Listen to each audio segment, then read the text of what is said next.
قرآن مجید سورہ لقمان کی آیت نمبر 17 ہے۔ حضرت لقمان اپنے بیٹے کو نصیحت کر رہے ہیں، باپ بیٹے کو نصیحت کر رہا تھا، باپ اپنے بیٹے کو سمجھا رہا تھا۔ میرے رب کریم کو باپ بیٹے کا سٹائل اتنا پسند آیا کہ اسے قرآن پاک میں بیان فرما دی ہے۔ کبھی باپ بیٹے کی گفتگو بھی کسی نے نقل کی ہے، باپ بیٹے کی گفتگو بھی کبھی کسی نے کتاب میں نوٹ کی ہے، لیکن مالک کو اتنا پسند آیا یارو، باتیں باپ بیٹے کی تھیں، اللہ نے قرآن پاک میں نازل فرما دی۔ یار اتنا خوبصورت تھا باپ بیٹے کا انداز تکلم دیکھیے، باپ بیٹے سے کہتا یا بنیا، اے میرے بیٹے، اے میرے اللہ، نہیں کیا او ادھر آئے نا یا بنیا، اے میرے، دیکھیں لفظوں کا حسن، اے میرے بیٹے۔ اپنے حق میں قائل نہیں کیا کہ میں بوڑھا ہو گیا ہوں، بڑی محنت کی، اب تو پیسے کمایا کر، مجھے دیا کر، تجھے نہیں پتا ماں باپ کی۔ ہم سارا دیہڑی یہی ڈیوٹی کرتے ہیں، سارا دن یہی کام ہے کہ میری قدر کر، باقی سب ٹھیک ہے۔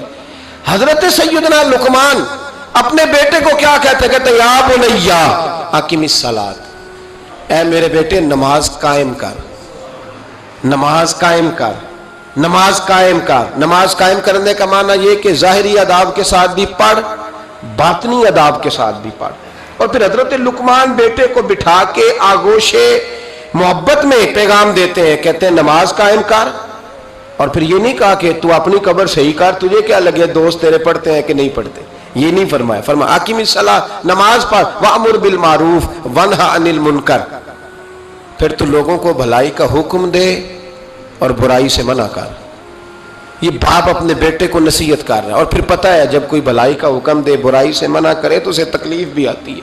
پھر اپنے بیٹے کو کہنے لگے وَاصْبِرْ عَلَىٰ مَا أَصَابَكَ، اور اس رستے میں جب تیرے اوپر کوئی مصیبت آئے تو نے صبر بھی کرنا ہے۔ نیکی کا حکم دینے اور برائی سے منع کرنے کے رستے میں جب کوئی مصیبت آئے تو بیٹے تو نے اس پر۔ اور اب باپ اپنے بیٹے کو نصیحت کرتے ہیں، کہنے لگے بیٹے یہ تو ایسے نہ سمجھا کہ نماز پڑھنا کوئی عام کام ہے، ایسے ہی نہ سمجھنا کہ لوگوں کو بھلائی کا حکم دینا کوئی عام کام ہے، یہ عام کام نہیں۔ اِنَّ ذَلِكَ مِنْ عَزْمِ الْأُمُورِ، فرمایا یہ بڑے حوصلے والے کام ہے، یہ بڑے حوصلے والے، بڑے ہمت والے کام ہے جو میں تمہیں بتا رہا ہوں۔ باپ اپنے بیٹے کو یہ نصیحت کر رہا ہے۔ ملا جامی نے اس کو لکھا ہے، مولانا عبد الرحمن جامی کہتے ہیں سیدہ فاطمہ الزہرا کے پاس امام حسن اور حسین جب بھی جاتے تھے نا، بی بی صاحبہ یہ آیت پڑھ کے سناتی تھی، یہ آیت بی بی صاحبہ سناتی تھی کہ بیٹے نماز قائم رکھنی ہے، بھلائی کا حکم دینا ہے، برائی سے روکنا ہے، اور اس رستے میں جو مصیبت آئے گی اس پہ۔ اور ان ذالک من عزم الامور، بیٹے یہ معمولی کام نہیں، یہ بڑے عزم والے کام، یہ بڑے حوصلے والے۔ ماں جب ان لفظوں میں تربیت کرے، ماں جب کہے، دیکھا نا میرے بھائی، ماں جب سچ کا درس دیتی ہے تو بچہ سچ ہی بولتا ہے۔ اور اگر اماں کہے کہ بیٹے میں بات کرنے لگی ہوں تیری دادی کو نہ پتا چلے، یہ پھپھی کے سامنے نہیں کرنی، بلکہ کئی دفعہ اماں کہے ابا آئے نا رات کو تو اس کو نہیں بتانا، اور پھر اماں ٹھیک 15 منٹ کے بعد کہ بیٹا ہمیشہ سچ ہی بولنا، تو سچ بولے گا۔ کیوں بولے؟ کیونکہ اس لیے کہ اماں نے اسے پہلے بتا دیا ہے کہ سچ یہ بات کرنی نہیں کسی سے، میں کر رہی ہوں پر تو نے کسی سے نہیں کرنی۔ تو آپ نے 3 لیکچر تو اس کو جھوٹ کے دے دیے، اب اگر آپ اسے کہیں سچ بول تو وہ بولے گا۔ آپ نے خود کہا کہ بیٹے یہ ٹیلی فون اٹھا، اس بندے کے پیسے دینے، اس فون سن، اس کو کہنا کہ میرے ابا جی فون گھر میں بھول گئے۔ پھر دروازے پہ دستک ہوئی، آپ اندر بیٹھے تھے، بچے سے کہا کہ جا کے باہر کہہ دو کہ ابا جی گھر میں موجود ہے۔ پھر آپ نے ٹھیک ہے 1 گھنٹے کے بعد اس کو سچ کا لیکچر دینا شروع کر دیا، بولے گا سچ؟ وہ بھی پھر جائے گا نا جب اپنے دوست کے گھر، تو ٹیلی فون ابا جی کا آئے گا تو دوست کو دے کے کہے گا ابا جی سے کہے کہ وہ ٹیلی فون میرے پاس بھول گیا ہے، کیونکہ یہ آپ نے پٹی پڑھائی ہوئی ہے۔ یاد رکھیں گھر کے اندر جب تک آپ کا کردار، آپ کا اخلاص، آپ کا درد، حضرت غوث پاک جیلانی پیر بعد میں بنے، عالم بعد میں، اگرچہ پیدائشی ولی تھے، لیکن غوث اعظم کہتے ہیں میں نے سبق استاد کے پاس بعد میں پڑھا، میں نے حضرت ابو سعید مخزومی کے ہاتھ پر بیعت بعد میں ہوا، خلافت بعد میں ملی، سارا کچھ بعد میں ہوا۔ پہلے دن جب گھر سے نکلا، ابا جی میرے وصال کر گئے تھے، کہتے ہیں میری ماں نے، سید زادی نے مجھے گود میں لیا اور میرا ماتھا چوم کے کہنے لگی عبد القادر ایک وعدہ میرے ساتھ کر، زندگی میں تیری زبان سے جھوٹ نہیں نکلنا چاہیے۔